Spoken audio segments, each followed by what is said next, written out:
Henry Ruggs III, stud wideout for the Las Vegas Raiders, takes his car, drives at 150 plus miles an hour. At the time of impact, 120 plus miles an hour, right into the back end of this girl, kills her and her dog. You're in trouble.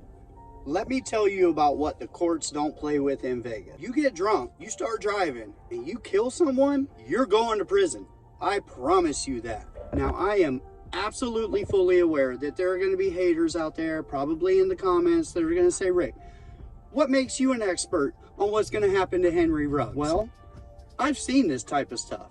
I've seen it 1, 2, 59 times in Vegas. When I hit the fish tank in High Desert, I was in my neighbor, young Mexican kid. He was like 19 years old. Got into an accident, killed his friend. He wasn't legally drunk, but he was underage, and they gave him 5 years. Also, I have a friend whose son Brandon was killed by a drunk driver in Las Vegas. This guy was 3 times the legal limit in the middle of the daytime, and he hit my friend's son Brandon and killed him. That man took a plea deal for 84 to 240 months. That is 7 years to 20 years. He is up for parole next year on this 7-year benchmark. That means that he had to do all of the bottom number before he was eligible for parole. Whether or not he gets it, we'll find out next year. But that's more in the range if Ruggs takes a plea deal. Now, there was a man 2 years ago in the same district, meaning he will see the same district judge in this case, that hit and killed one man in a car accident. This man got stacked. This dude, his last sentence on the last charge, start date is in 2045. That's 26 years from now. He'll be starting the very last charge on his conviction. This man is probably sitting in a cell right now wondering, why didn't I take a plea deal? Why did I take this to trial? If Ruggs takes this to trial, he's looking at a back number of 36 years. There are people that do not live to 36 years old. If that man has to go and do all that time because his ego would not let him take a plea deal, he is going to regret it. So, having probably the best lawyer that money can buy in Las Vegas does have its perks. That's not to say Ruggs is going to prison. This man is not going to get like probation or anything like that.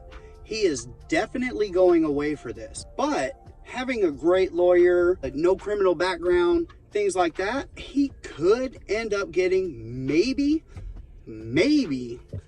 like a 5 to 12 year sentence. But he's still going to have to do that 5 years. So that's the absolute best that he can do.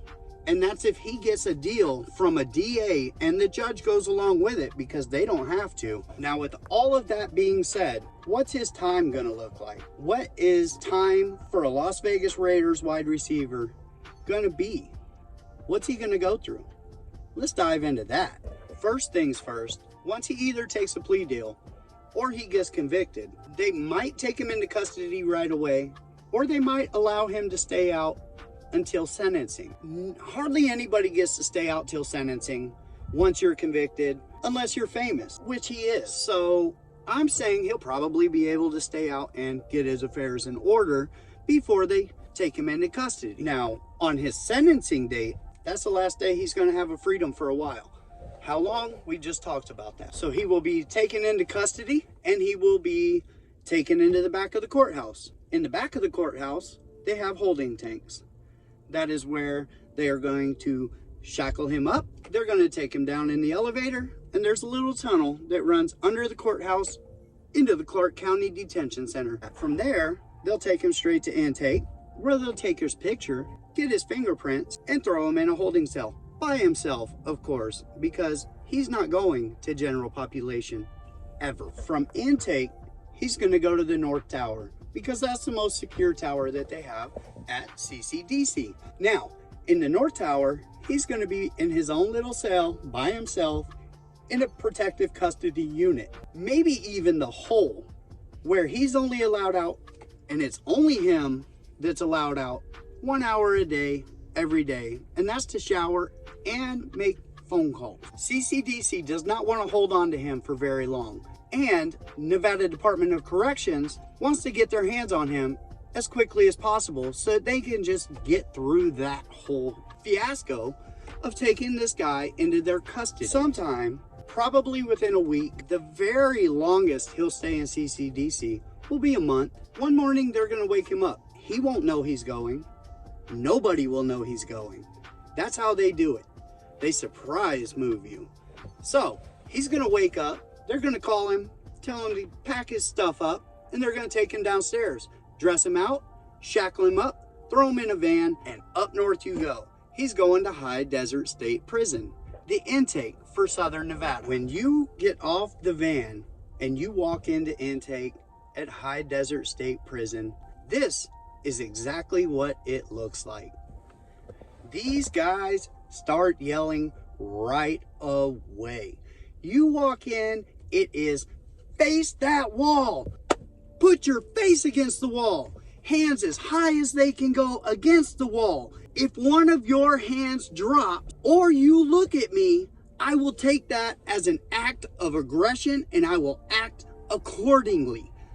That's the exact quote that came from the intake officer at High Desert when I arrived. Now, standing next to me is this Mexican cat, and I hear him mutter under his breath, "These dudes ain't shit." So me being me, I obviously told him, "You're right, we shouldn't take this." So what's the SA do? Drops them hands, turns completely around to look at the officers. Well, they weren't too happy about this. So what do? Like teaching a little kid how to tie their shoes, they loop, swoop, pulled. They dumped this dude right on his head.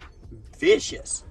After they did this, all of us kind of turning our heads to look, the one officer gets up, looks over at us, and we couldn't have been straighter and our hands couldn't have been higher because we just found out you do not mess with these people. Now, we spend hours. They strip us down, shave our faces, shave our heads, throw us in this shower where you have like 3 seconds to rub all this delousing shit all over you, and then you come out like the day you were born in front of all these people. Here's my wiener, take a look at it. From there, it's get dressed really fast. Here's your nice new blue, I don't know, mechanic looking clothing, and that's what you're gonna wear for the rest of your time here. So now's where they start pulling you out one by one. They send you over, you're gonna talk to medical. Are you gonna die of a heart attack? Do you have diabetes? What medications are you on?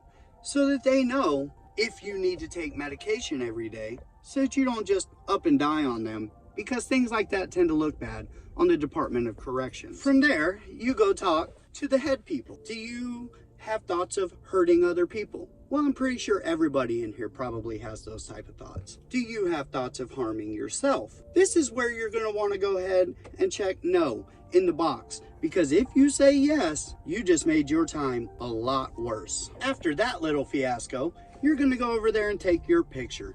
Now, these people, they have a real sense of humor. They will make you place your head in the very worst way possible to make you look the dumbest you can. If you have that little chin thing going, they're gonna make you look like this. If you have messed up bottom teeth, they're gonna make you smile and say, "We can't see those bottom teeth." Because that's how they get down. After hours of this, they get through everybody. Now they give you this locker. It's a huge hardcore Tupperware bin, basically. And that's your supplies, that's your stuff. And you have to carry, God, that thing was heavy. You have to carry that now down the sidewalk to the unit that they're taking you to, which is the fish tank, which is sometimes used for the hole and the hole overflow. And that is a miserable, miserable place to be. Now, once Bruggs gets to the fish tank, he'll be by himself. I'm gonna imagine he's gonna go into protective custody in the intake. And where they take them from there, I'm not really sure, because I've never been in protective custody. Now, the reason Ruggs could never hit the main line is because he's famous. He killed a girl, and he killed her dog. That's not good. Somebody on that main line is going to see him and say, he's somebody and I'm nobody, but I want to be somebody. And they're going to go up and do the hokey pokey on him. Now the warden at High Desert is going to realize they just don't want that liability in their prison. They're going to want to get him to Lovelock as fast as possible. Lovelock is a PC prison. It is gang dropouts, snitches, and people that, you know, priests that do bad things. And he won't have much of a problem there because nobody wants no smoke in Lovelock. People just want to survive. They've already been scared. They've already been threatened. They've already been beat up, and they just want to do their time, and they're all nervous that the dude next to them is trying to get after them, which he probably might be. This is the same exact prison that they sent OJ to. The reason OJ went there is the same reason Ruggs is going to go there, because people are looking to get a little stature from catching somebody like this. He's still young. If he gets 5 years, being 22, 23 years old, I mean, that man could get out and do like Michael Vick and play in the NFL again. It's highly unlikely, but it's possible. He's looking at, he's gonna do time. He's gonna do it in PC, and he should. I mean, this is, if he gets probation for stuff that other people get 36 years for, the justice system is broken. That girl and her dog deserve him to, he has to go to prison for it. He has to, or else her life meant nothing. Until next time, YouTube, thank you. Like, subscribe, comment. Have a great day. Thank you for coming to Vegas Prison Stories.